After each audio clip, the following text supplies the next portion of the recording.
You're listening to The Secret Society of Western Big Game Hunting with Dan Adler. Well, hey there, wherever you are today. Welcome to my speakeasy in Prescott, Arizona. So good to have you on The Secret Society of Western Big Game Hunting. My guest today is a very special person, not only in the hunting world, but to me personally. Craig Boddington is a renowned multimedia outdoor journalist, author, retired Marine Corps officer, widely considered one of the most experienced hunters of his generation. If there's somebody more experienced than him, I haven't met him or her yet. He's hunted hundreds of species, over 60 countries on 6 continents. He's authored over 30 books and 5,000 plus magazine articles on both firearms and wildlife. More than that, he's a father, he's a grandfather, he's a good friend, he loves his country, and he, Craig Boddington, wrote the foreword to my first book, which he didn't have to do. I'm so honored. Craig Boddington, welcome to the Secret Society of Western Big Game Hunting. So glad to have you here. How are you doing this morning? I'm doing good, Dan. Good to be with you. It's good to see you. It's so good to see you. You were just saying that Donna was in Africa this time of year and you were doing the dog sitting. Talk a little bit about what she's doing over there on the hunting front. And why aren't you there? The dog's got you tied up? Well, somebody's got to watch the dog. Somebody's got to watch the house. So we're doing a role reversal this month. And amazing. Yeah, so she's in Namibia. She's with my kids and grandkids there now, but she did an SAI auction hunt, and then she did a hunt with daughter Brittany. She hunts folks, and so she's been having fun. Good. Do you want to have a little spoiler alert on some of the things she got? How's the hunt been going for them?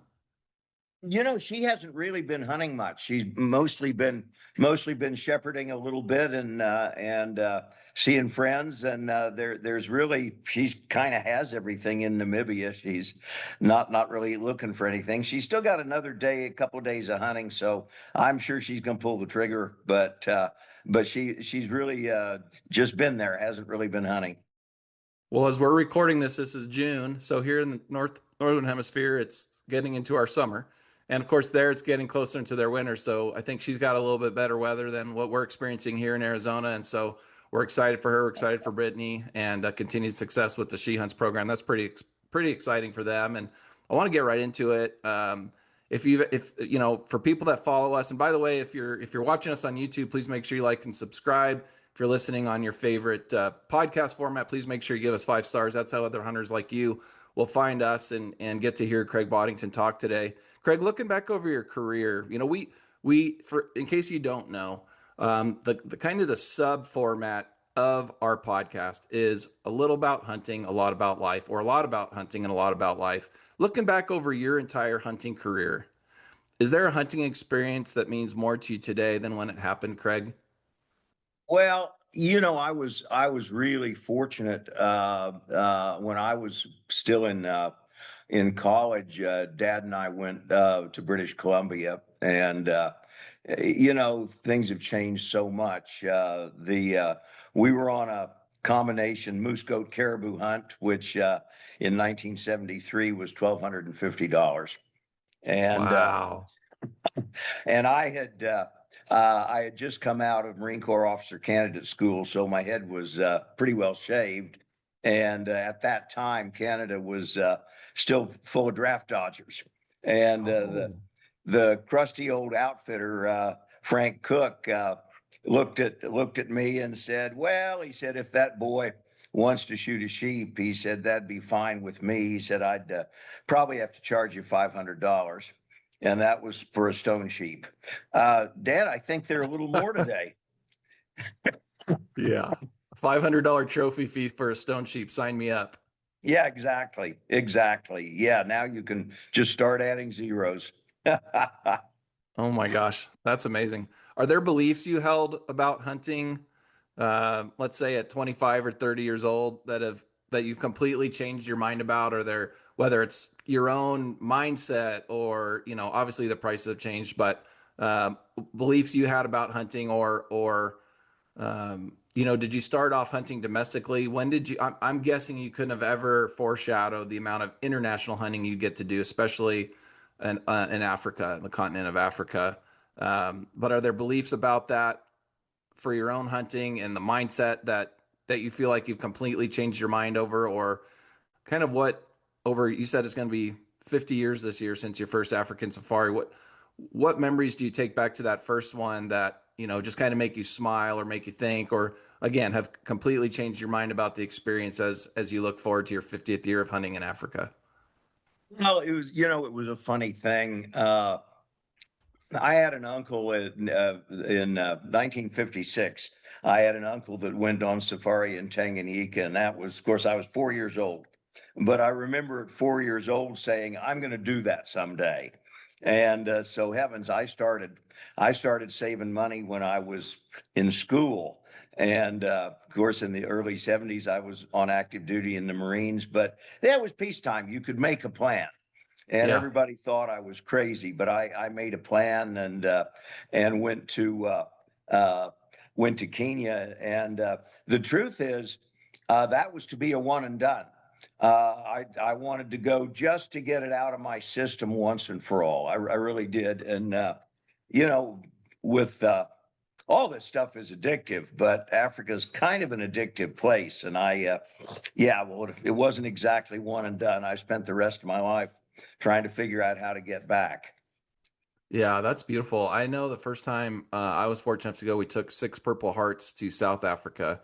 And I had a lot of, like people do, a lot of reservation about it, a lot of, didn't know the security concerns. And this is 11 years ago, and I was always planning on bringing my wife. But at the last minute, literally like a week before the trip, I decided to bring my son. He was 8 years old at the time, on the encouragement of the PH. And I'm so glad I did. I remember, Craig, you can appreciate this. The first sunset I saw there, and of course, I had no idea how red the skies would be with all the burning that goes on a day-to-day basis around the country.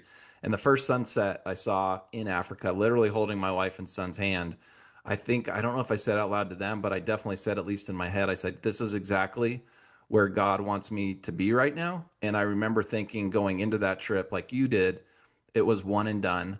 But then as soon as I left, it calls you back, right? What was one of the things after your first trip, your first trip to Kenya, where you're like, this can't be a one and done? And at that point, at what point did you know Africa would be not just a place where you made a big part of your living, but a spiritual, or, what part of your heart did it capture? Was it the culture, the food, the hunting? Like, what drew you back because you went all in? Well, really, all of it. I mean, you just over here we go deer hunting, or we go elk hunting, or we go black bear hunting, but you never know what you're going to see in a day in Africa. You go out looking for an impala, and that's the day you see a monster kudu, or you go out looking for looking for a buffalo, and you run into a pride of lions. You have no idea what you're going to see in a day in Africa. And it's so I think it's the variety, and also the mystery, because heavens, there's 150 different kinds of antelope alone over there. And so you never know what you're going to see. It's the variety, and the people are wonderful. Just to watch the African trackers work their magic is just an amazing education in the powers of observation that we've lost. Uh, Yeah. they really get it done. Yeah, I was so impressed with the trackers. I tell a story about this giraffe hunt. One of the Purple Hearts in our group wanted to go on a giraffe hunt, and we had to drive an hour and a half to this giraffe concession. I couldn't believe how big this place was. And, this is 11-year-old version of me. So I'm, maybe 15 or 10 years into my guiding career, professional outfitting at that point. And I fancied myself a pretty good tracker. My son came with us, and we're tracking this bull for hours, and there's tens of thousands, Craig, of giraffe tracks on this place. And it got to the point, you can appreciate this, where I was like doing an eye roll to my son, and I'm like, I think this is kind of for show. There's no way we're still on that same giraffe bull, because there's tens of thousands of tracks, and da da da da. You know where I'm going with the story. 3.5 hours into this hike, we came around the corner real slow, and he was standing in those tracks. Yeah. And like 2 or 3 times, I told my 8-year-old son, this can't be real. Like, I'm a good tracker. This is just for show. We'll find a giraffe, I'm sure, but there's no way we're still on those tracks. And to this day, I'm like, man, I always thought I was a really great tracker till I went to Africa. Now I think I'm a average to good tracker, better than most, enough to run our company. But yeah, that's magical going over there and seeing them. There's a lot of people that listen to our podcast or watching on YouTube right now that would be very interested in a seminar that I know you do, because it seems like in all of our travels to the national conventions together, inevitably, I have a seminar before yours or after yours. So we always, and it seems to always be in the same room. So I'm grateful that we're linked up in that way too. But I think one of my favorite ones in the title, and I think what's going to be really interesting to a lot of our audience, is you have one that's basically, I'll get the name wrong, but essentially your first safari to Africa. And I think your intent behind that seminar is to kind of break down some barriers to entry for people to make that first trip. Now, I don't want to spoil the whole seminar, 45 minutes, hour and a half seminar, but for those listening and those watching who are really considering their first safari, you and I know one of the biggest draws to Africa is affordability. There's elk hunts out west now that are $8,000 up to $30,000. Go on an elk hunt on a tribal reservation or private land, you could get up to $50,000, $100,000. Governor's tags can get $300,000 to $400,000. But affordability is not the only part of your seminar. In fact, it's probably a small part of your seminar for those listening and watching who are considering their first trip to do a big game hunting safari in Africa. Give us a little insight into that. Is there a country you recommend for the first one? And just kind of give us the whole, That the Reader's Digest version. that particular seminar is actually a panel discussion. Oh, And cool.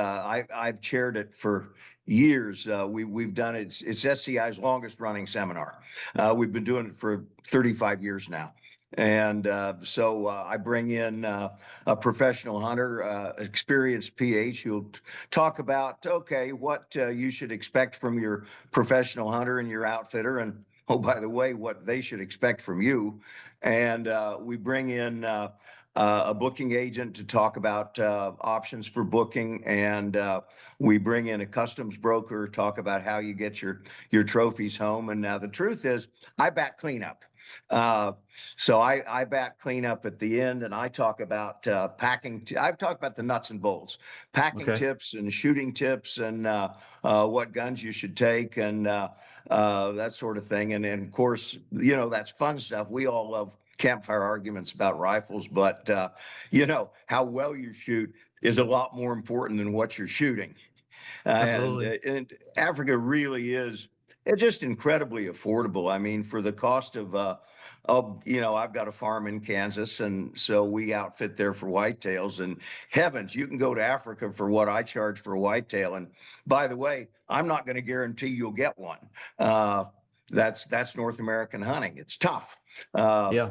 Most people do, but there's no guarantee. And in Africa, in a week, you're going to shoot, 5, 6, 7 animals. Kind of depends on how long you stay and what your budget is. But you really control the cost by staying off the trigger finger. They're so good at getting you there on a budget price or a fixed price package. One of the thing, and I don't say this in a way that they're being deceptive at all, but one of the greatest value propositions they have when they've got you there and they've got your attention is, hey, you bought this package, this 4, 5, 6 animal package, whatever the case may be. But now you're out there, you're spotting, stalking, you're in a safari vehicle, you're in a ground blind, you're sitting over a water hole, whatever the case may be. And it is the Garden of Eden. I mean, there's dozens and dozens and dozens of different species that could come walking in. And some of those things that are going to, trip the average guy or gal's trigger are, they might think it's a $5, $10, $20,000 animal. It might be $600, $700. It could be in the multi-thousands of dollars, but there's a lot of animals there that can be added to a safari at a wonderful price. And it really is the whole experience. I know you're renowned for your buffalo hunting stories. Is buffalo still your favorite species to hunt when you go there, or has that? I know that's Yes. at least in your list, but tell us a little bit about some of your most adventurous, maybe close calls, some of the more exciting things that immediately pop to your brain when you think of some of your most memorable African adventures. What country were you in, and kind of give us the details. Well, I really do love buffalo, and buffalo is one of the hunts where you really can see the trackers work their magic, and it's really just wonderful to watch them work because they're looking at tracks that you're not able to see. Yeah, soft ground, you can see it, but they can follow tracks across a parking lot. They're Yeah. amazing, and their powers of observation are such. They're not looking at the ground. They're also looking ahead because they have to see it first, and they're even looking up because the birds will often tell you. And I remember in the Zambezi Valley, we'd been tracking two buffalo bulls for, oh gosh, for several hours, and we knew we were on the tracks. And I've learned a lot from them. I'm not like them, but I can pay attention. But a yellow-billed oxpecker flew over and dropped down, and the tracker immediately stopped, and he pointed and he said, "That buffalo is right there." And it was over the top of a little ridge. And when that oxpecker dropped down, he knew it had dropped down on the buffalo we were tracking. And so we crept up to the top of the hill, and sure enough, there were two bedded bulls about 10 yards away. Oh my gosh. All because he knew that bird seeks Yes. transport on the back of Yeah. the So they're buffalo. not just looking at the ground, they're looking ahead, and they're also looking up and listening. That's unbelievable. What do you remember, a lot of people who haven't done their first safari, I'm guessing here, but they think of plains game animal as the most quote unquote logical first safari, whether that's impala, kudu, warthog, maybe a blesbuck, maybe a blue or black wildebeest, things like that. So I think when people go over there for the first time, that's kind of what their brain, they know there's an outside chance of seeing a predator. There's an outside chance of seeing, maybe a sable, some of these different animals. But for me, there were animals that I didn't even know existed when I first went over there. So I just put my eyes on them, and they were like goosebump moments. I can get goosebumps now just thinking about it. What are some of the animals, your first few trips over there that you didn't even know existed, that once you saw them, they fascinated you, but then also you decided, someday I'm going to come back and hunt one of those? Well, Africa, your African hunt really kind of starts with a wish list. And Mm-hmm. that depends on the country you're going to. Namibia or South Africa are really the places to go for a first hunt. And you're going to go on a plains game hunt, and you're going to have a wish list. And you're going to know what the trophy fees are for all the animals. And so you kind of establish a budget and you have a wish list. And you know what? Is kind of like combat. That plan goes out the window when the first contact is made. But you're going to have a wish list, but you want to be a little flexible because you're going to see animals that you didn't know existed, and you're going to think, "Wow, that animal is cool." And so maybe you're going to add a little bit to your budget, and if you can't, maybe you say, "Well, maybe I'll take that animal instead of this animal that was on my list." For me, it was a bushbuck. Mm. uh, that was the first camp I was in Kenya was up on Mount Kenya, and it's a special area for really big bushbuck. But a bushbuck was not on my wish list. Didn't really care about it, but that's what we hunted first because that's what was really, really good in the area, and they kicked my butt. I was a Western hunter, Dan, and I was not good at hunting in close cover. In fact, I was terrible at it. And if you really want to know the truth, I missed a couple. And everybody does it first. You're excited and you're under pressure and you're in unfamiliar surroundings. You better get used to it. You're going to miss a little bit your first couple of days in Africa, and then you'll kind of snap out of it. And I did, but for me it was a bush buck, and I finally did get one at the tail end. And the funny thing is. 30 years later, when I took my youngest daughter over for the first time, a bushbuck was also her first African animal.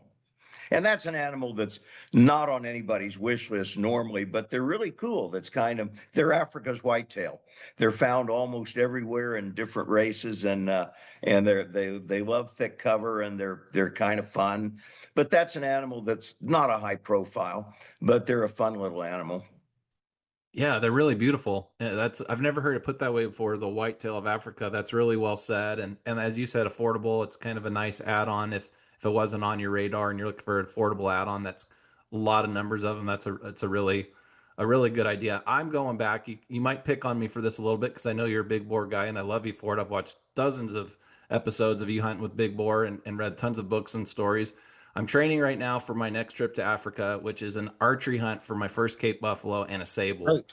And what advice would you have for somebody tackling their first Cape Buffalo with archery tackle? I've got the details from the PH. I asked for very specifics because it's out of respect for him. I said, you tell me the arrow weight, you tell me the broadhead grain weight, you give me everything, and I'll train to that as opposed to telling you what I'm doing and us making it work. So he's open to it, receptive to it. Has had a lot of archery successful hunters.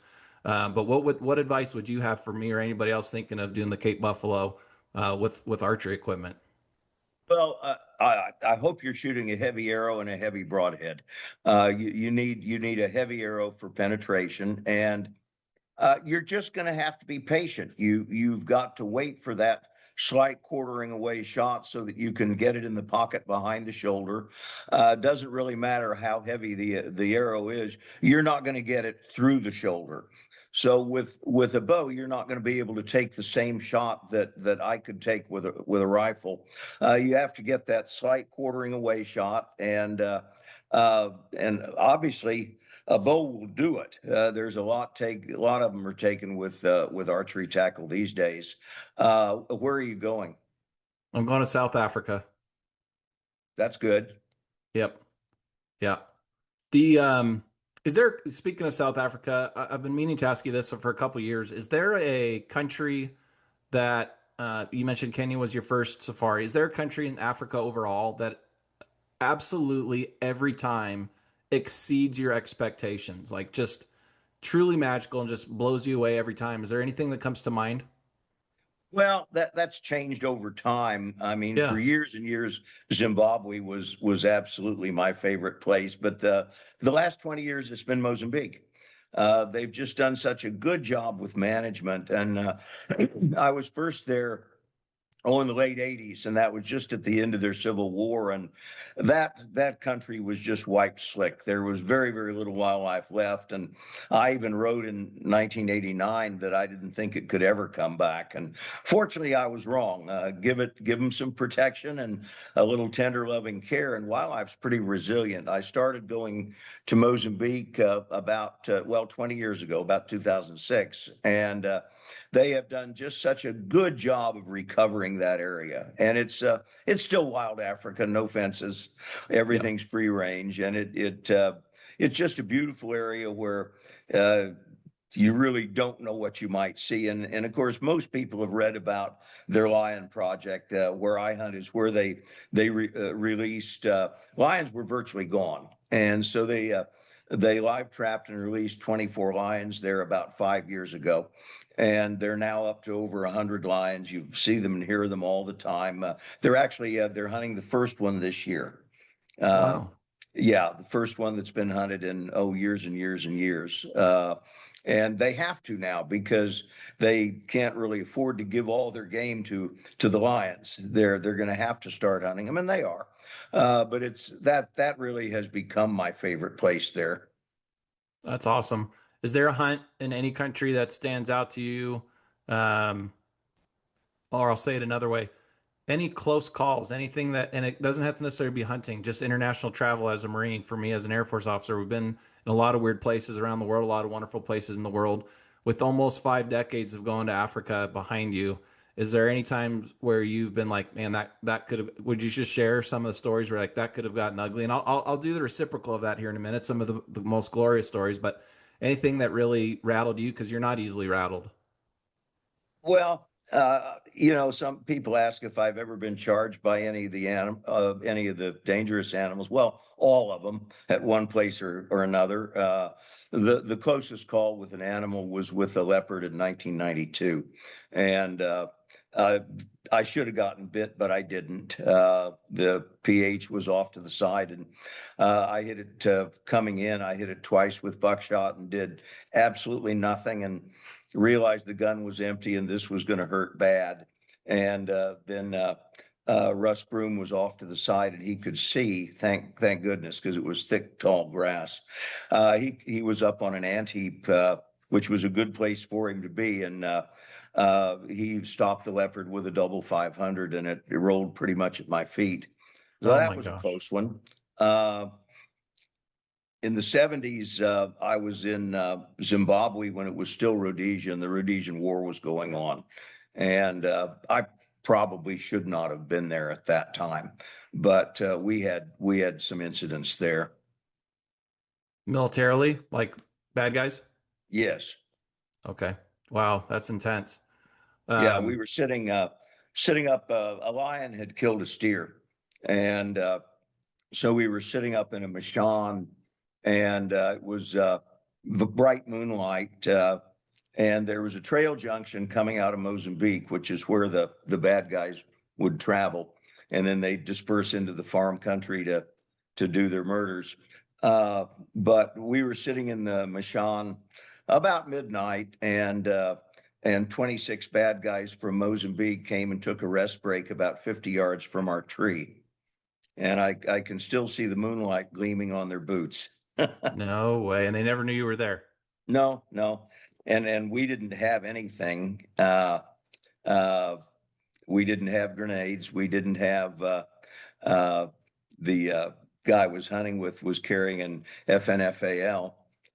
We had that, and I had a 375 and a pistol, but so we really didn't have any choice but to see what happened. And eventually they seemed like an eternity, but eventually they moved off.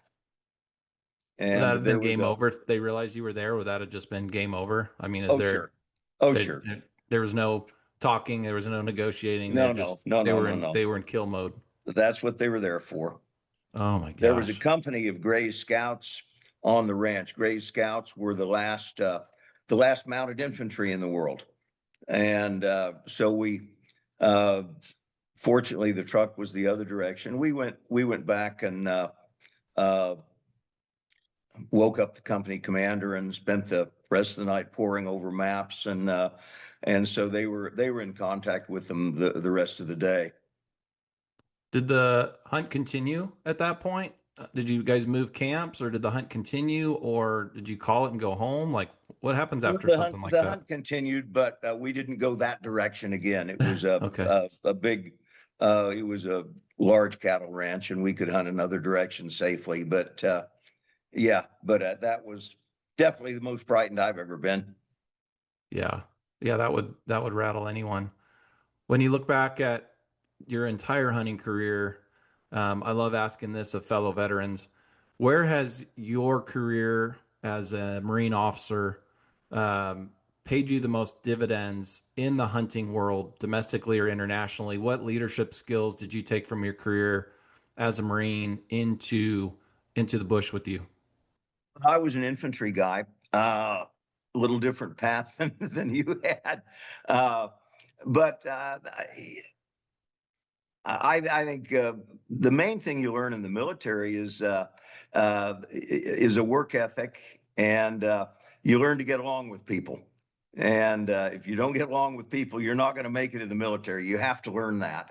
And so I think that's been one of my skills. Is it's uh, I don't get too worried about things. You just kind of uh, go with the flow and do the best you can, and things are going to work out. No, that's amazing. Let's you can include Africa in this next thought process, but I was thinking about your different experiences around the world. So again, it could be domestic, international. You've hunted with, I'm going to guess, literally hundreds of outfitters, PHs, different guides. What separates the great ones from the average ones? The devil's always in the details. And so uh managing logistics, and that's not sexy stuff, and that stuff you don't really, as a hunter, you don't really see it, but managing the logistics is really, that's the key to an outfitter's success. And uh the other thing that's really important for a guide, not necessarily an outfitter, because many outfitters don't guide. It's really two different skill sets and occupations. But I think one of the really important things for a guide is what I call a bedside manner. Uh, you know, as an outfitter, and again, I outfit on my Kansas farm, and I've guided elsewhere over the years. You think you're in the hunting business. You're not. You're in the entertainment business. And obviously you want to produce the game and you want your hunters to be successful, but you also want them to have a good time.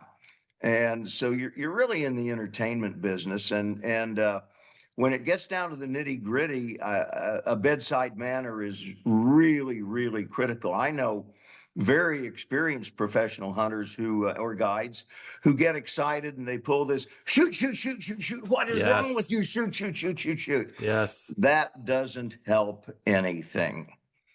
Calm does it. Calm is what does it and what gets the job done. Yeah, I love it. Have you had any, it could be guiding, outfitting, could be working with other guides in PH, any particular failure that you look back to that taught you the most? And in light of the word failure, I love to tell people I'm working with, I'll never fail. I either win or I learn, right? I'll never actually lose. I'll never actually fail. I'll either win or I'll learn. Is there a particular moment where you feel you learned the most, or the way I would phrase it? Again, I don't really feel like anybody fails. They either learn or they win. But is there a failure that you look back to that taught you the most, that related directly to hunting, that you would want other people learning, whether they're experienced or new hunters? Like, in that moment, I learned so much about hunting and what it should all look like. Well, you have to understand that, especially with some of the more difficult animals, it's not going to work every time. And my biggest lesson on that hunt in Kenya 50 years ago was I wanted a lion so desperately. That's what I wanted. And of course, back then it wasn't a big deal. I mean, you had a lion on license. It was not the big deal. It was not the expensive thing that it is today. But I didn't get one. And I think that was my biggest takeaway is, you know what? It's the hunt. It's not the kill. And sometimes it's just not going to happen. And I've been pretty lucky over the years. I've tried to be in good shape and I've tried to keep my shooting skills up and usually I can do okay, but North America's tough. And Northern North America is really tough because you're always fighting weather. In Alaska and northern Canada, you've got terrible weather to contend with, and sometimes things just don't happen. So in 2015, Don and I both were on a backpack sheep hunt in the Brooks Range, and we got completely weathered out. We never even saw the tops. We never, ever, ever had a chance. And Donna flew out of camp a couple of days ahead of me and went back to base camp. And the weather was not going to get better. It was not going to happen. But I stayed, slugged it out for a couple more days. And we finally, the charter flew back and the outfitter was there to meet me. And of course, he's embarrassed. And the sheep were there. We just couldn't see them. We never saw the tops and we never had a chance. But he was there to meet me and he was embarrassed. And I got off the plane and he looked at me and he said, "How in the heck can you be so cheerful?" I said, "Well, stuff happens." So one of the things I talk about a little bit in my book, Craig, also just kind of general in life, is I really believe failure is such a tool, and it's a tool we can use to our advantage. In fact, I believe in it so much that I often tell people I'll never fail or I'll never lose. I either win or I learn. Now, that doesn't mean I haven't failed a million times. In fact, and I know that's a large part of what makes us successful is when we do lose or do fail, we don't go hide and bury our head in the sand like an ostrich. We pick up. But what is failure? Again, you either learned or you win. What failures come to mind for you where they really fundamentally change either the way you hunt or the way you believe about hunting? What kind of lessons do you think our listeners can learn from failure? Well, that first time in Kenya, what I wanted most of all was I wanted a lion. I wanted a lion so bad, and understand it wasn't a big deal back then. I mean, you always had a lion on license, but I didn't know that lions were already getting thin on the ground and getting hard to find. I just didn't know that, and so I didn't get one. And I was crushed. I was absolutely crushed. I mean, basically had all my savings into that trip, and so I was crushed. And you know what? You learn there's no guarantees in life, and certainly there's no guarantees in hunting, and sometimes it's just not going to happen. You do your very best, and you try to learn. If there were mistakes made, you try to make sure you don't make those mistakes again. But sometimes it's just not going to happen, and you get back on the horse and you ride again as soon as you can. And it was a great lesson for me. It was a fantastic lesson. And 10 years ago, Donna and I were on a Doll sheep hunt in backpack doll sheep hunt in Alaska's Brooks Range, and we flew into a sandbar on a beautiful sunny afternoon, and there was a band of rams way up on the skyline. And of course, that was in Alaska. You can't fly and hunt on the same day, so we watched them. And the next morning, we started marching up that mountain, and of course. The skies just kept getting lower and kept getting lower, and we never saw the tops. That we never again saw the tops. We had absolutely no chance. And Donna was got ill. So about 8 days in, they brought in some supplies, and she flew out. She needed to get out. I stayed on. I still never saw the tops. And when I finally flew out, no shots fired. Huge expense, doesn't matter. Nobody cares. My favorite saying is it's mind over matter. The mountain doesn't mind, and we don't matter. And Yep. so I flew out, and the outfitter was there to meet me. He was a good guy, and the guides were great, and everything was fine. Supplies were great, perfectly good hunt. Just, the weather is sometimes going to do you in. So I jumped out of the plane and shook hands with him, and he looked at me and he says, "Why in the world are you so cheerful?" I said, "Well, because that's just the way it is. Nothing you did wrong, nothing I did wrong. Sometimes it's not going to work." Yeah, for sure. I can think of a couple moments. Alaska is a great one. First Dall sheep hunt I ever went on. I remember sitting there with a significantly more experienced hunter in camp, and I think I was still probably in my late 20s. And I remember looking in 360 degree. It took us 5 hours to get up to the top of this Alaska peak in the Alaska range. And let me rephrase that. It took me 5 hours. The guy in the PH, they could have been up there in probably 2.5. But we got up there, and then once we got up there, I was like, yeah, this is why we do it. To have this view back with the high-powered optics, be able to look 360, and then I was just sitting there and really kind of taking all in. Weather was also rolling in a little bit, not as bad as what you had there, but it was that magical moment where I kind of looked out and I said, this is one of the most beautiful places I've ever been to. And I was kind of taking all in from that side of the emotional. And then the next words that came out of my mouth, I'll never forget it. And it just flowed like almost without breaking thought. And I said, and this place will also kill you in 30 seconds if you don't respect it. Talk a little bit about that balance of how, Craig, we can be surrounded with so much beauty, with almost like a Disneyland, this is too good to be true type mindset. Some of the camps you've been into around the world, but at the same time, nature gives and nature takes away. I think nature is the most beautiful thing in the world, and I think it's the cruelest thing in the world. Talk a little bit about, you said the mountain, say your phrase again, and we don't matter. Talk a little bit about that, about how when we're in these most magnificent places you could ever imagine, whether it's the flora or the fauna, or a fall in the shale, right, of an Alaska Dall sheep camp or mountain goat camp. Talk about your experiences where on one hand you're so overwhelmed by the beauty and the opportunity, and yet still have that respect. One misstep and changes everything. No, and in Alaska, you're probably not going to get eaten by a bear. But you might drown in a river, and you might get caught out, and you might get hypothermia.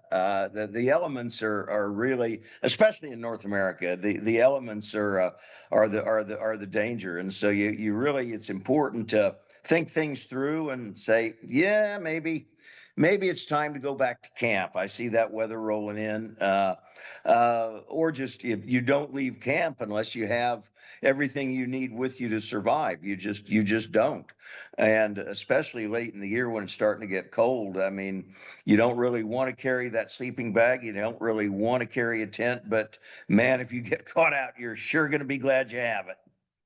Man, I'll put you on the spot here a little bit, my friend. If you had to pick from every camp you've ever done, what's one of the most impressive people you've ever met in the mountains in any continent? It's just somebody that really stands out. Well, uh, the other year we did a raffle with the Wild Sheep Foundation, and I didn't really know him, but the guy that won it is a gentleman from Indiana named James Craig, and nice last name, same as my first. I can remember it easily, but James Craig is uh, considerably older than I am, and I'm not young. And Yep. Jim has he's taken more North American sheep than I will ever lay eyes on. He's never been to Africa, has no interest in it, but he's a sheep guy, and he has taken more North American rams than I will ever see. And outdad hunting is tough. I mean, I love it. Those West Texas mountains are tough, and so here's Jim Craig in his 80s, and he crawled up a tough mountain and made a brilliant shot on a fine ram, and he was really one of the most impressive guys I've ever been around, because I know his story and I know his experience. And uh, some years back in British Columbia, they were coming down a mountain with a ram, bighorn ram, and they were coming down a mountain, and the unthinkable actually did happen. A grizzly attacked and mauled him up one side and down the other, and hurt him terribly. They eventually had to get a helicopter in to get him out, but 10 years later, he's just fine and still hunting, and going at it. And so he's really just an amazing, amazing person. And I don't know that in another 10 years I'll be able to do what he can do, but I'd sure like to think so. Yeah, he is an impressive man. When he said his name, I instantly smiled. I had the distinct pleasure. I'm going to say it's been maybe 10 or 12 years ago. He did a Coues deer hunt with us. And at the end of the Coues deer hunt in Arizona, he was doing an event. I'm trying to remember. I know it was a youth-based event. I think it's just his own sponsor event at his place in Indiana. So we actually stayed and did a long-range hunting and ethics class for kids. I think it was mostly beginner level kids. Greg Stubbe, great American patriot and good friend of mine, was also hosting that event. And so, yeah, he's a heck of an impressive man. And boy, that is a guy that should really write multi-chapter books. I mean, he has man.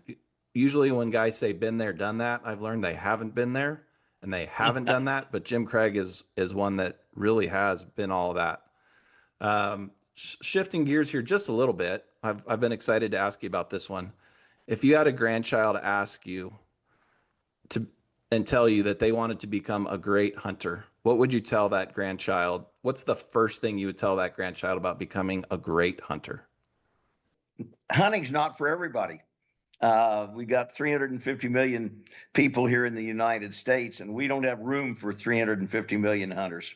And I think with our kids and our grandkids, we have to understand that they're not all going to be hunters, and that may be a personal disappointment if you really dreamed of taking your kids hunting. But some of them are going to take to it, and some of it are not.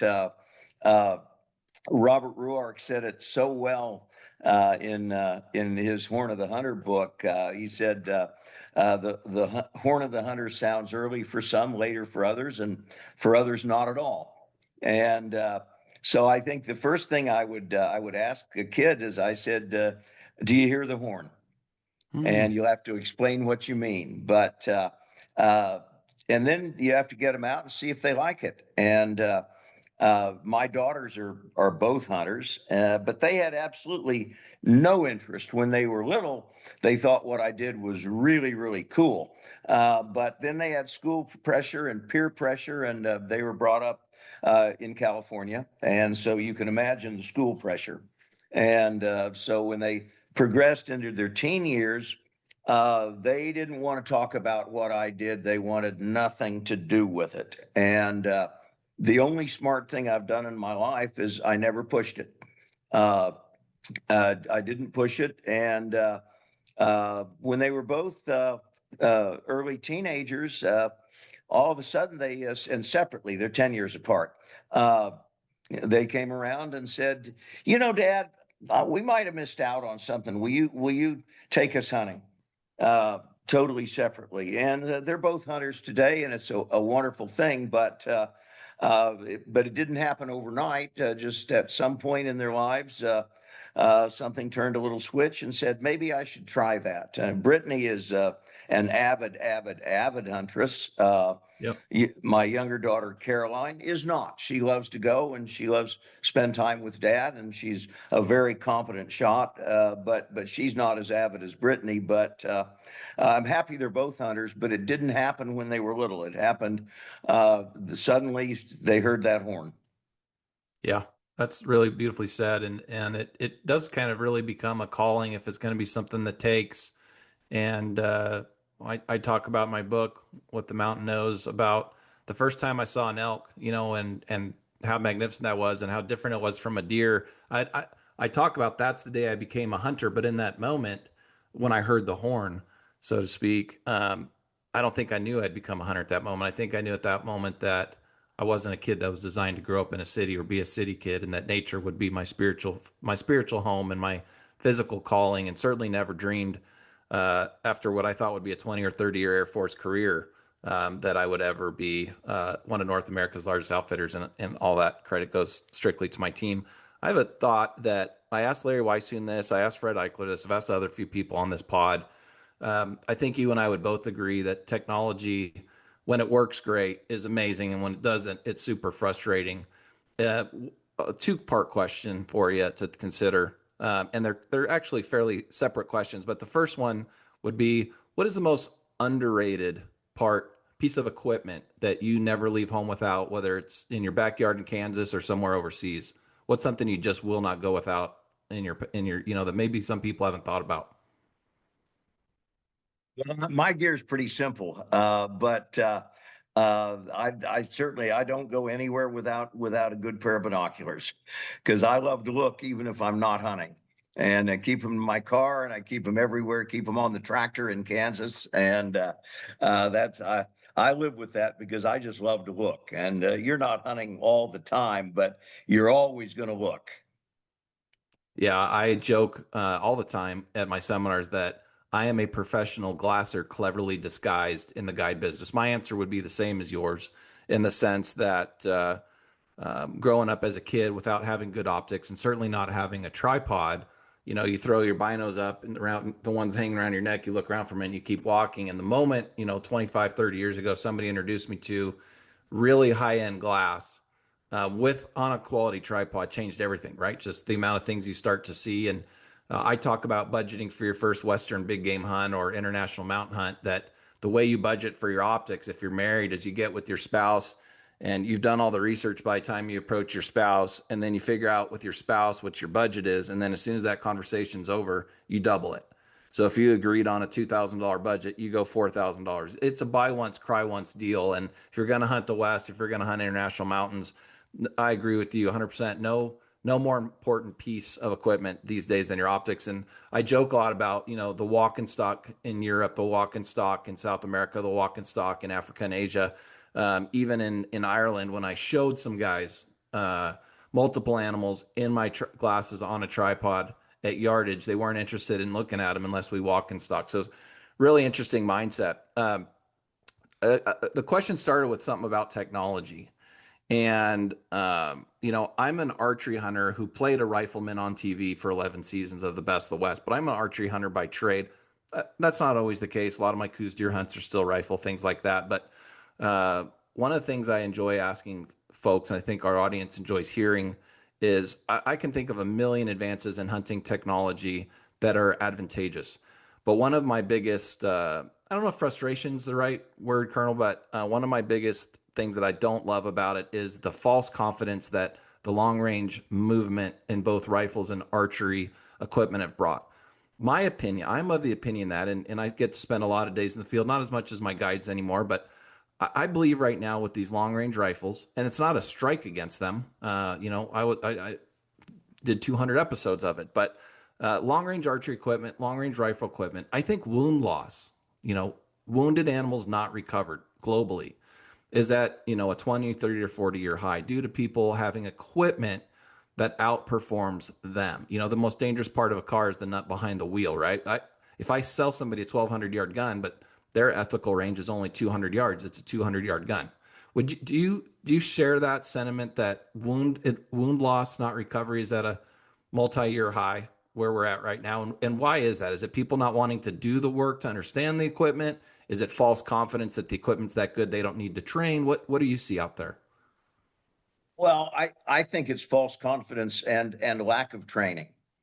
Uh, you know, I mean, most rifles shoot better than their owners, and that applies to an open-sighted 30-30 that's good for 70, 80 yards if you can see well enough, and it also applies to the great guns we have available today that are good 600, 700, 800 yards, and people are shooting awfully far today, and I shoot farther than I used to, but you get that false sense of confidence, and you can read the wind where you are, but it's virtually impossible to read the wind out there where the animal might be, especially in broken ground, because broken ground channelizes wind currents so much, and I think it's a false sense of confidence, and especially in America where we have access to such fantastic equipment.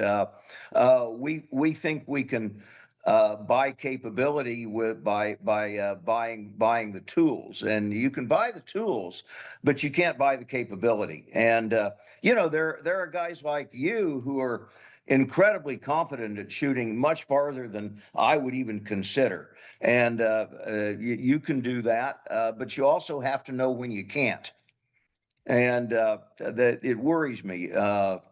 There's just so many things going against you when you get out there, and of course it's all conditional. If you have a lot of wind, 300 yards is too darn far, Yep. and if you have wind, 60 yards is still too far with a bow, because Yep. boy, the wind catches an arrow. And so it's totally situational. And yeah, I'll shoot farther than I used to because we have the tools that'll do it. But I've got my self-imposed limits. Yeah, I love that. I love that ethical imposed limits. There's a word for that in aviation too, a go no go. Yeah, there you go. Yeah, and it's there's so many variables that it does change. And so if somebody calls me on the phone in one of their first appointments wanting to book a hunt with Diamond Outfitters or Zero Outfitter fees, like, you don't have to worry about me, Dan. I can shoot out to 1,000 yards. Generally, that's the first guy I worry about. If that's one of the first three or four things a guy wants to tell me is he could shoot to 1,000 yards, I'm like, well, my gun can shoot to 1,200 yards, but on a certain day, my max range might be 200 yards. I have zero interest because I think good hunters are conservationists first. I have zero interest in wounding an animal and not recovering it for myself or for a client. Doesn't mean we haven't all done it, but especially I think as we get older and have some more experience behind us, that becomes more and more important. We have a very strict wounded animal policy here in our North American hunts, and some of our international partners are even more strict. You draw blood, you're done. So you better find that thing for sure. And Well, that's and the African rule. That's traditional in Africa. Is one drop of blood. That's your license. That's the animal, and there. Depending on the circumstance, there may be another animal available, and you can pay for it again. But yeah, you draw blood, you're done. I had a gentleman in Kansas this past year, and we were to the end of the season, and everybody else was done, and everybody was ready to go, and I I don't know what he did. It wasn't a long shot, but I believe he just pinked the deer. We found just a little bit of tissue at the hit site, and I've got a Jack Russell blood trailing dog, and he couldn't pick up anything, and I couldn't pick up anything, and we had good frosty grass, and where you should be able to see it, and but we're at the end of the season, 1 day left, and I was very sure that that deer was not hurt. And so I told him, I said, well, I said, tomorrow's the last day of the season. I said, we do have our rules, but they're kind of my rules. And I said, why don't you stay and let's hunt tomorrow? Because that would have been 100% season for us. He was the only guy. And No. I said, why don't you stay? And he said, no. He said, I hit that deer. He said, I'm done. And I was so proud of him. I was so Yeah. proud of him. Yeah. I love that. The you learn a lot about a man in that situation, don't you? Yes. Yeah. That's really cool. I've experienced that with some elk guys that we spent 2 or 3 days looking and made a determine it was a non-lethal hit, and they still decided to only hunt that elk. So they continued their hunt, but only if they saw that elk, and we could either still find the arrow in it or identify it with some type of a wound mark or something like that. Um, it always impresses me when that happens. And the opposite is true too. A guy's like, well, we've already been looking a half hour. How much longer are we going to look till they're still bugling? Let's go hunting. And so that's the opposite side of that red Right. flag. Like, hey, we owe it to the animal to do everything we can as well. You have chosen, I have chosen, we've both chosen a path of being a public figure. And in that comes a lot of vulnerability, especially now in a social media world. I think you handle it better than anybody I know, because we put ourselves out there. When it comes to being out there, being forthright, being out there in the public eye, what are some of the things that the world doesn't know about Craig Boddington but should? Well, I don't know. Everything's pretty much out there. I'm scared to death of social media. I'm terrified of it. I hate it. And you just have to be so careful. And I've made mistakes. I mean, I've made mistakes and gotten myself blocked. And fortunately it's been a long, long time. So Yeah. I'm very, very careful. I try to really think through and boy, before you hit that send button, you better really, really, really think it through. Uh, and I'm probably known as an African hunter, but uh, what gets me going most of all is my whitetail deer in Kansas. I just love them, and I have so much fun getting outwitted by them and chasing them and trying to find the right one. I just love them, and here in California. We're kind of in the epicenter of the California feral hog population, and so that's something we can do inexpensively and regularly. And I don't overdo it, but I just love chasing these California hogs. So, uh, culturally, hunters are going to hunt the game that's most available close to home. By all surveys, very, very few people travel to hunt. Well, I grew up in a Kansas that didn't yet have a deer season. So Dad and I started early going places, first Wyoming and Colorado for mule deer and pronghorn. And traveling to hunt is a habit I never got out of, but I still love my down home hunting just as much as anybody else. I was out pig hunting night before last, and I wasn't shooting. Guy got a nice hog, and we field dressed it. And it was midnight, and come up here, Nitro. Come here, come here, come here, come here, come here. Come on, My Nitro. little Let's see you. buddy was a bloody mess. So he had to have, yeah, he loves his ball too. Uh, he had to have a bath about midnight when we finally got home because I wasn't going to put him to bed without a bath. But Yep. uh, so I love the local hunting too.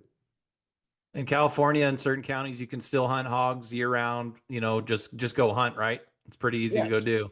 And Yeah, you're a it's resident, of course. access is a real problem in California. There's not a lot of public land. There is further north, but it is a year-round season. And now I'm a non-resident here now, so I'm a Okay. Kansas resident. So I have to buy a non-resident license, which really hurts me for a pig, but I do. And until this year, we had to tag each and every one of them. Wow. They did away with the tagging, so now you just get a pig validation. At the end of the year, you go on their website, you tell them how many pigs you took in the year. But at least we don't have to buy tags because those were getting kind of pricey as when I became a non-resident. Yeah, that's amazing. Yeah, congratulations on getting that the other day. And what a great name for Jack Russell, that Nitro. That's really cool. As we kind of wind down here a little bit, I want to talk to you a little bit about Zero Outfitter Fees. You came to my home, you came and visited Prescott. We did some amazing videos together over the years. You've been a great supporter of Zero Outfitter Fees as both a member and as somebody who believes strongly in the program. What do you feel like the Zero Outfitter Fees programs? What makes it a no-brainer for the general hunting public, in your opinion? Well, I started applying for tags back in the 1960s when Dad and I would go to Wyoming for mule deer and pronghorn. In those days, a deer tag was still over the counter. Can you imagine that? Yeah, Uh, really. but but even in 65, 66, we actually had to apply for pronghorn tags. So drawings go back a long ways, and I really started applying in the late 70s. It takes a budget, it takes a conscious effort, but I started adding states. And the thing is, sooner or later, you're going to draw. I believe it. I've drawn 3 sheep tags, a couple of goat tags, a couple of Shiras moose tags, some good elk tags, but it's playing the long game. But you know how much the tag is. You're going to have a budget that you put into tags, and then when you don't draw, you're going to get that refund. And for years, that was my hunting budget. But what's happened today is the outfitting fees have just skyrocketed.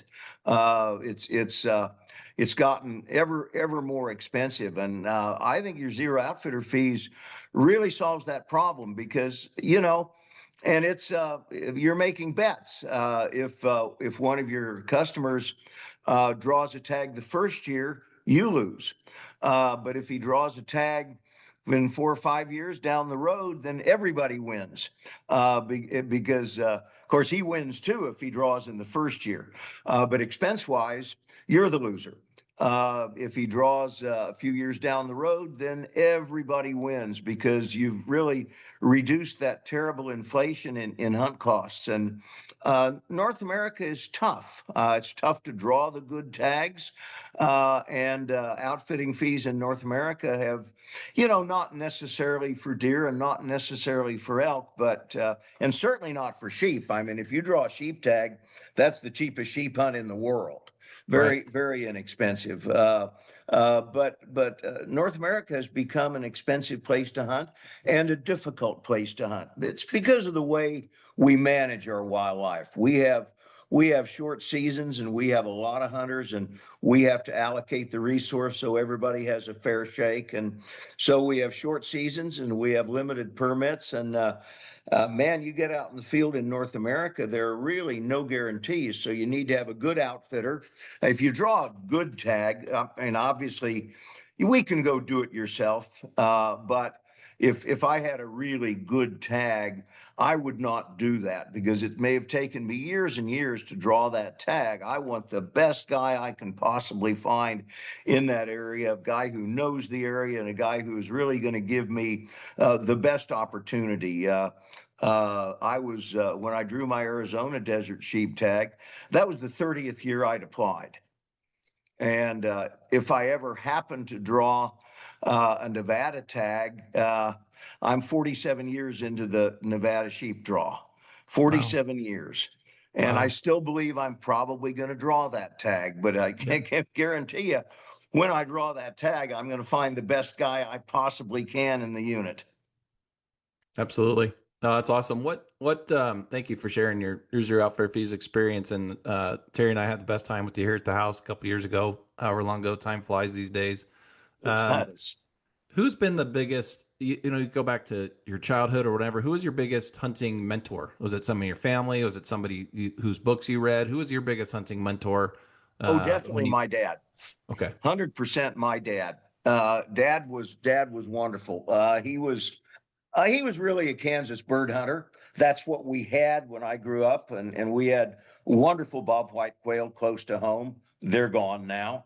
They're just gone. We didn't have any deer. We didn't have a deer season until I was a teenager, and I doubt if there was a turkey in the state of Kansas when I was a kid. They brought them in later, and of course now Kansas is a very, very important whitetail state and an important uh, uh, turkey state as well.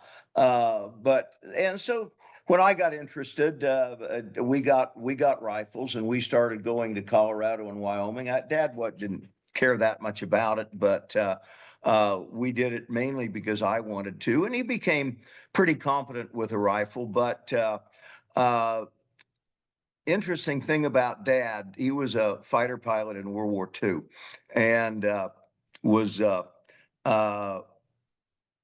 became an attorney, but he was absolutely a stickler for the rules. Dad would never cross any line whatsoever. He would never hunt if he didn't have permission. He wouldn't cross a fence unless he was absolutely certain he had permission.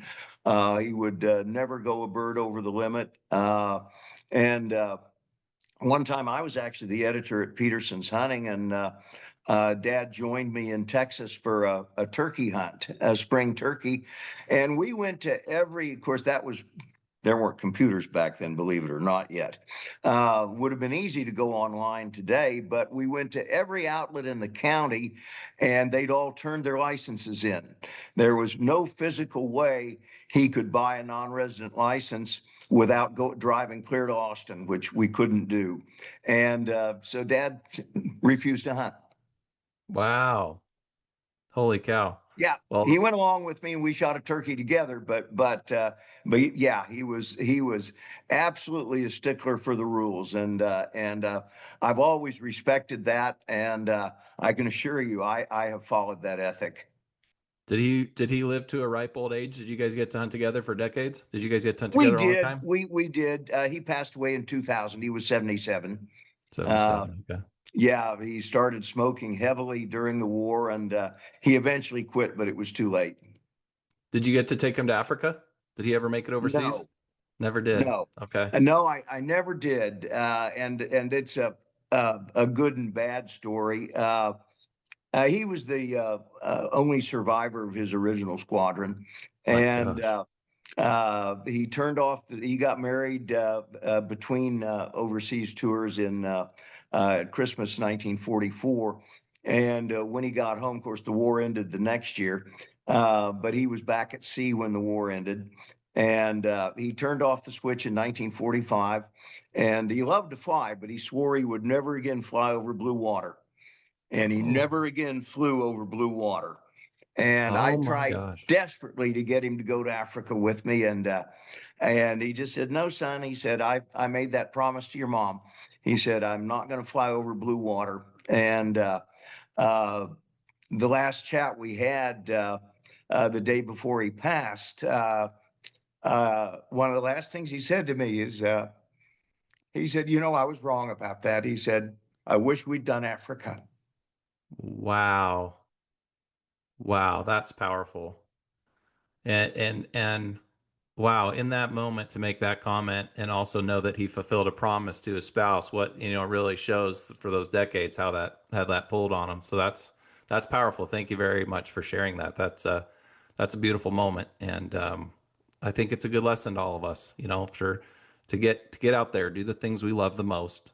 When it comes to hunting, nobody ever goes to their deathbed saying I hunted too much. And nobody says I spent too much time with my kids, my grandkids, my niece, my nephew, a veteran down the street, a doctor up the road. Um, but they do regret how much time they worked, how much time they spent behind a screen, how many of their kids' baseball games they missed. So what a great lesson from Craig Boddington's dad, just to do the things I love the most. Well, but also, what a beautiful story of restraint of all those years, probably wanting to do that with his son, yet trying to keep a promise to a wife. That's beautiful. That's a great way to wind down. Just fascinating story. I think you're one of the most fascinating guys in the industry. I'm honored to call you a friend and a companion, but mostly I want to share publicly what I've shared with you privately. You took a chance on me 2 or 3 years ago. I told you I was going to write a book and it wasn't going to come out till it was ready. I thought it would come out in about 6 months. I learned better since then. It is going to come out this summer, and without any reservation, I asked you if you do the honor of writing the forward. It took a lot at that time, even though I already knew you. We already had a relationship. I was still, and you've never been intimidating towards me. I was just so shy about, man, can I ask, arguably the greatest writer in the hunting world today to write the forward for my book? And you may not even know this, but when I asked you, you said yes immediately, unconditionally, so raw, so real. And I think the book is so much stronger for what you brought to it. So I'm extremely grateful for that. If you're not in, I know you're writing a book. If you're not currently in a non-disclosure about that book, then take me back to your last one. But if you are allowed to talk about this book, or if not the last one, where are you at with your new book? And then follow that. What's it about? And then follow that up with something very important. And I want you to be completely selfish about this. You're a selfless guy. I'm asking you to be selfish. I want you to share with our audience, after you tell us about your next book, all the places they can find your books, all the places they can go, whether it's a website or social media, to book a Kansas deer hunt with you. I know you have extremely limited availability, but where can they follow you? Where can they buy your books? Where can they keep in touch with you, follow what you're doing? Kind of talk about that. But again, let's lead with either your current book that you're writing, if you're allowed to share, or if you're not, your most recent book you published. Well, 50 years ago, 40 years ago, I started doing 10-year Africa books. And so every 10 years, and I don't go every year, but there's been a couple of years I went more than once. And so I've done a series of 4 10-year Africa books. And so this next book was going to be the 5th and last in the series. And because I guarantee you I won't be going to Africa in another 10 years. But this was going to be the 5th and the last. And I realized that I really hadn't done anything terribly exciting in Africa. I'm going back and I'm spending time with friends, but I haven't really visited a couple of new countries, but nothing dramatic. And then I thought, well, wait a minute, 50 years is a long time and Africa has changed. So the new book is a 50-year perspective on Africa and how it's changed. And in some cases, it's changed for the better. I mean, there are far more countries open today than there were in 1977. And Kenya closed forever 6 weeks after I was there. So Africa has changed a lot, but some of it's for the good. We've got new countries that have opened, and countries that were closed have been recycled and they've recovered their wildlife. So it's a 50-year perspective on how Africa has changed, and I'm having fun with it. Kind of like you, I'm not as far along as I thought I would be. It's been a busy spring with magazine deadlines, but I'm making progress. It's about a third done, and I have no projection when it's going to be finished. Hopefully sometime this year. Working on it a little bit along the way. And I found it difficult. I'm having to do a lot of research on the politics and the history of each country. And so I'm having fun with it, but it's a lot more difficult than just my reminiscences, because I'm trying to cover the geopolitical situation in all the hunting countries. So it's a tough book to write. I'm easy to find. Most of my books are available on Amazon. And you can Google them by title, or you can Google books by me. But the best place always is just CraigBoddington.com. And on CraigBoddington.com, we've got a book page, and we process the orders here at the house. That's Donna does that. And there's even a line where you can have it inscribed as you wish. And I get weird stuff to the guy who's taught me everything, or to the best hunter I have ever met. And yeah, that's fine. The customer is always right, Dan. So Yes, sir. CraigBoddington.com is it. And of course, that's where we have our outfitter page too, and got a lot going on that. And for those who are even thinking about Africa, we've got a really cool Africa Hunter's Ed, which is a lot of fun, and it's free, and you can kind of go through it, and it'll really get you prepared for that first safari, and really for a lot of hunting in a lot of places. And I do get asked to do book forwards now and again, and try to avoid it because, Dan, a book that you sell is probably a book that I'm not going to sell, and that's reality. But the reason I said yes is simply because you asked, and I've got a huge amount of respect for you and what you've accomplished in this business. And you're still a young guy. I have no idea where you're going to go by the time you're my age, but you're going to do some more wonderful things. And I think your zero outfitter fee is a really, really, really smart move. And the guys, the younger you are, the better it's going to pay off for you. It's a little late for me to start thinking about applying for new tags. I stick with where I've got preference points, but the younger you are, the more benefits you're going to reap from it. No, that's amazing. Thank you for that. I'd like publicly on the record here to say, if it's not already, I'd like to purchase when the 50-year book comes out, first one autographed by you, just to my buddy Dan from Craig Boddington. I'm putting out there in front of God and everybody. If you haven't already sold pre-order number 1, put me down for pre-order number 1. CraigBoddington.com. That's where you got to follow him. I mean, I'm sure you either know him as the legend or you heard of him wherever you are in your journey with Craig. You're going to learn so much, whether you read one book, all of his books, one video, all of his videos. He's been there. He's done that. And he's unfiltered. If you have a question for him at a booth, he's always at all the big conventions. He's not too busy to talk to anybody. And he'll tell you, if you have a very specific question about a very specific hunt, he's going to give you the details. He's not, easily influenced by outside forces. He's going to give you the goods. So CraigBoddington.com. One more question before I let you go.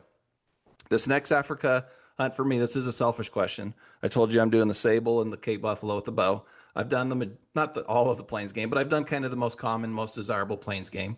If I told you I was booking my 3rd safari and the first 2 will have been done in South Africa. So given that information, I said, Craig, I'm already thinking about my 3rd safari.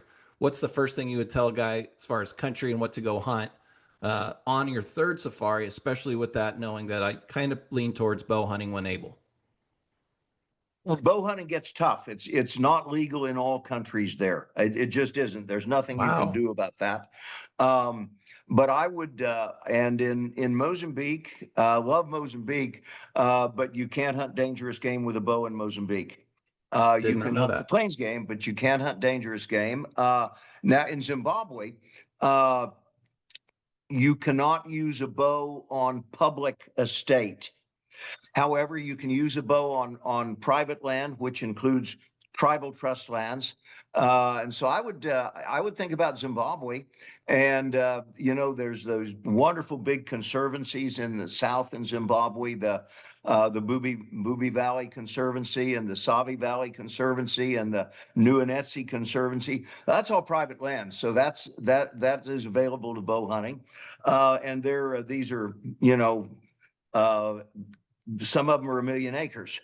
So yes, they are fenced, but we're talking about 1 million acres, a world within one fence. But I as a bow hunter, I would think about that. I would hate to send you to Mozambique knowing that you can't hunt buffalo, because that's what you go there for. But that's at the moment that's out. Changed a couple of years ago. Okay. Well, this has been amazing. CraigBoddington.com is where you'll find him. Again, if you're watching on YouTube, please like and subscribe to the channel. That's how more hunters find us. If you're listening to us a podcast, please give us 5 stars. CraigBoddington.com is where you're going to find all the books.